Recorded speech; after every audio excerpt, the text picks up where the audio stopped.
We bring in now our good friend Ryan Girdusky, affectionately the data nerd, a part of the Clay and Buck podcast network. And we wanted to get you on to talk about 1 month into the Trump term, what the data is looking like. So let's start here, Ryan.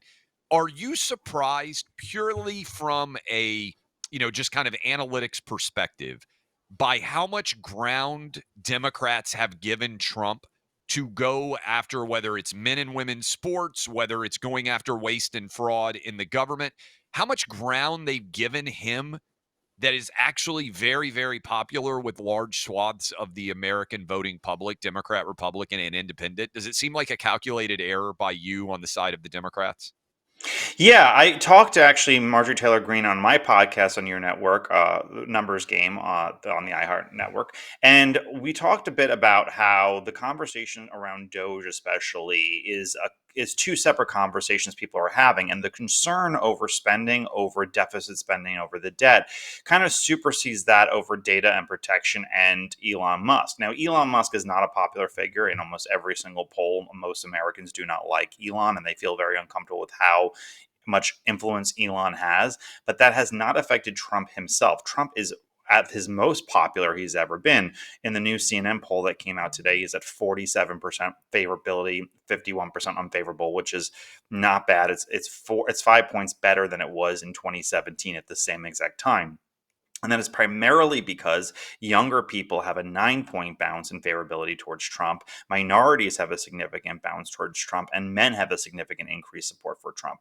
So all three of those things, he's just really changed the path for which they have. And I think that where Democrats are is that they don't have it. One, they don't have a central messenger, and two, they don't have a central message. And having Chuck Schumer and Maxine Waters, grabbing their canes, screaming out in the public, and for USAID, a program no one knew about a year and a half ago, or even a month and a half ago, they it's not really that appealing to them. And the conversation over bad spending, treadmills for shrimp or whatever they're spending money on, really supersedes a lot of their concerns because they don't have a central concern.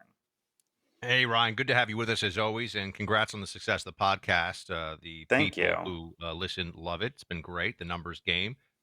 So it seems like everything Trump is doing so far, border, Doge stuff, the cutting, falls pretty close into a 60-40 or something along those lines, polling breakdown. What is the you think the next important move for the administration? What are some of the things that have been discussed that are on the near horizon that could continue to just rack up the wins? Because it is in fact the case that we are not tired of winning. Well, the most popular thing, believe it or not, in polling that Trump has done is the girls and men and girls sports. I mean, it is wildly popular, even among polls that have oversampled, I think, Democrats in the independent category or liberals in the independent category. Wildly popular. On immigration, it's pretty good. On even on tariffs, which have overwhelming negative news coverage, it's not that bad.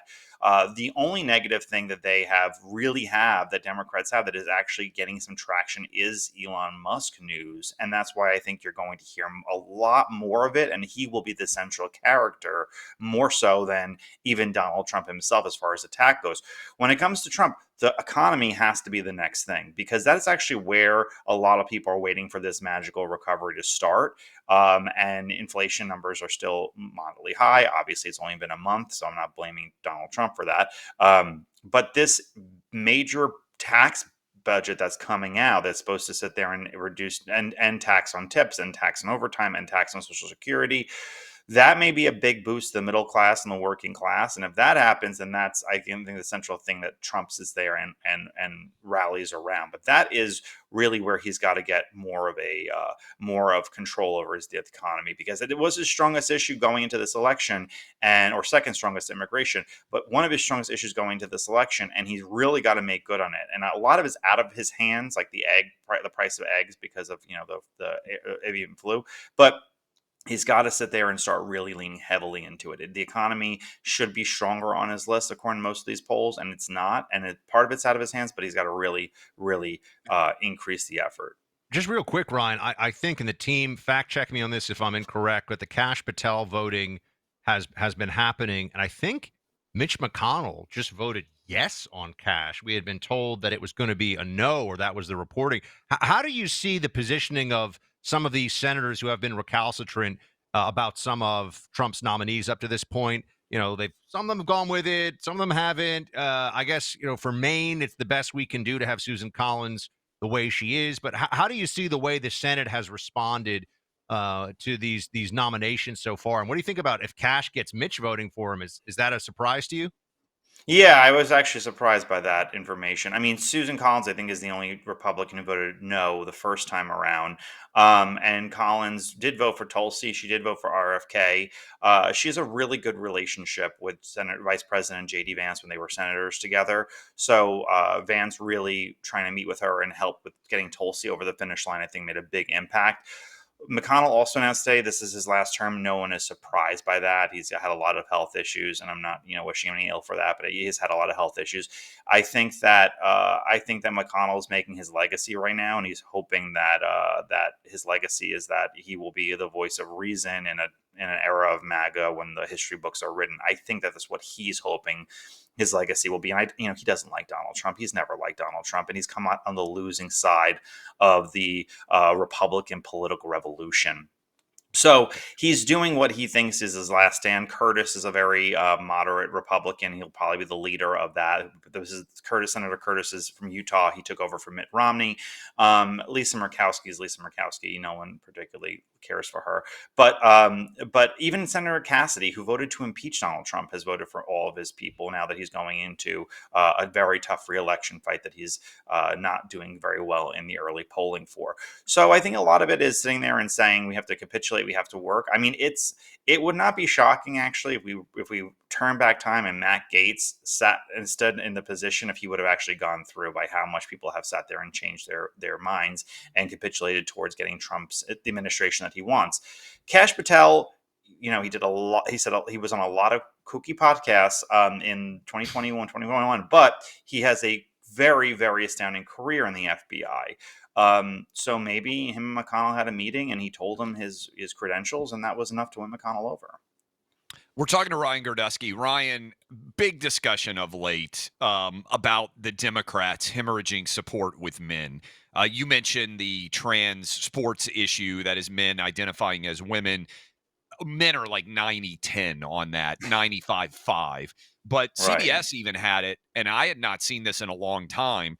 They had Trump plus 20 in male approval rating, 60-40.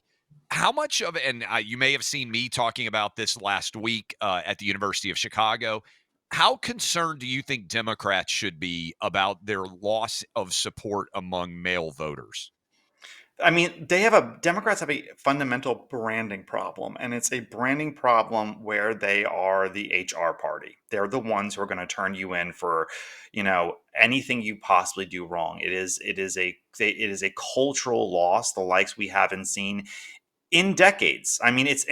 Probably since I was a child, where a lot of the cultural influence is coming from conservatives and from Republicans, and there is a general sense of defeat and a general sense of eye rolling when they talk about things like DEI or the future is female or just constant nagging. Like, they are the party of nagging. There's been so many clips of side by sides of like female journalists or female Democratic senators yelling at Republican senators or JD Vance when he's on on CBS, and you just sit there, and every man can sit there and say, "Yeah, I've had that kind of moment. God, is it annoying?"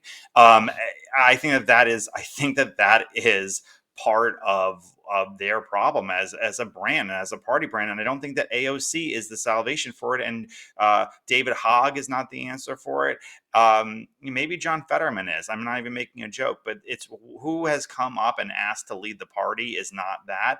And the central problem that Democrats have had for a long time in the last like 10, 15 years is the people that they've had to replace the Nancy Pelosi's and the Steny Hoyers and the Jim Clyburns.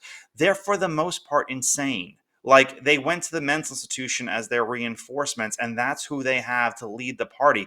The next generation leaders, it's not Josh Gottheimer, the head of the mainstream Democrats in New Jersey. It is the AOCs and the Ilhan Omars and the people who really are if you think the Democratic Party was radical under Nancy Pelosi, you haven't seen anything yet.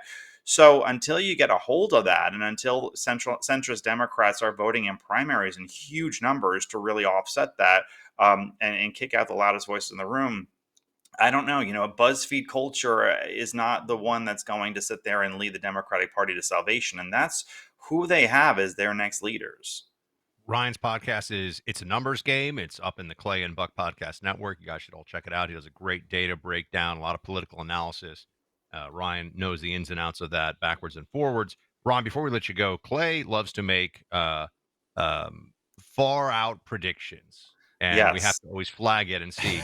He has predicted that right now, based on what we're seeing, the Michelle Democrat- Obama will be the nominee. No, No, I'm just joking. I'm just joking. Don't worry, he was wrong on that one. Yes. I haven't let him forget. I said no more Michelle Obama talk. No one's allowed to say Oprah's going to run. Like we've heard this Yeah. before. It's not going to happen. He says Cuomo right now, Andrew Cuomo for 2028 after he becomes mayor in New York. Do you agree with that? Is that insane? And who do you think is going to emerge? And I know we're going way out in the future here, but just kind of curious. We'll make a note of this. Yeah, I don't think so. I mean, listen. I have a tougher time thinking the Democratic Party is going to become the party of white men than they are going to stop nominating women. It's just the functionality of the party. Maybe Andrew Cuomo could do it, but I don't know. I mean, I don't. I have a hard sense of that. He is a disgraced former governor. He's running for mayor. He may be mayor, but a New York City mayor. The last four have either talked about running for president or have ran for president, all remarkably unsuccessfully. If So you Ryan, if you had to abandon all of your principles and run a campaign for a Democrat in 2028 based on the field right now, who would it be? Wes Moore from Governor of Maryland. Wes Moore. That's what we've yeah. talked. Wes Wes Moore. Moore, We have Governor. discussed him. Yeah, Wes Moore, Governor of Maryland, very, very, very, very like good candidate, strong candidate. Nuts on the issues, but good candidate. Actually, next Monday when my podcast drops, I have a whole episode on the business of campaigns and the business of politics, what it actually costs to run campaigns, run for office. You really, really enjoy it. Yeah, we'll check it out. I mean, that's stuff that people really need to know. I'm going to listen to it. Clay. No doubt. One last question here for you, Ryan. I encourage everybody to go subscribe to the podcast. You can find it in the Clay and Buck podcast feed. Do you think Kamala has a viable political future going forward? We were talking about this, debating this earlier in the show. What happens with Kamala next? I know she signed with CAA. She's going to make a lot of money giving speeches. But does she run for governor? Does she think that she has a chance in 28? Do you think? Where do we go from here with Kamala?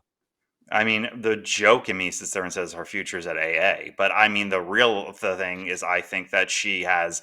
No, she doesn't have a future. She lost. She is like, did John Kerry have a future in 2004? I mean, that's literally like sitting and saying, hey, you know who should run in 2008? John Kerry. Like, no, it's over. Like, put a pin in it. I would have a hard time seeing Democrats run a woman for president for the next decade. The last two did not go well for them, and it led to Donald Trump, who is their most hated person since Richard Nixon. I don't see how they're going to nominate another woman. So Gretchen Whitmer, with all the plastic surgery she's done, I think it was all waste. I don't see how they're going to nominate anyone. I think it's going to be a man. I would put my money either on Josh Shapiro or Wes Moore. Wes Moore more likely because he's black. Josh Shapiro is Jewish, which creates a ton of problems. Also, if anyone has a tape of Josh Shapiro pre-2008 and when he started speaking like Obama, I would love to know what he actually sounds like, because I've never met a Jew from the suburbs who talks like a black pastor before. But that's Josh Shapiro.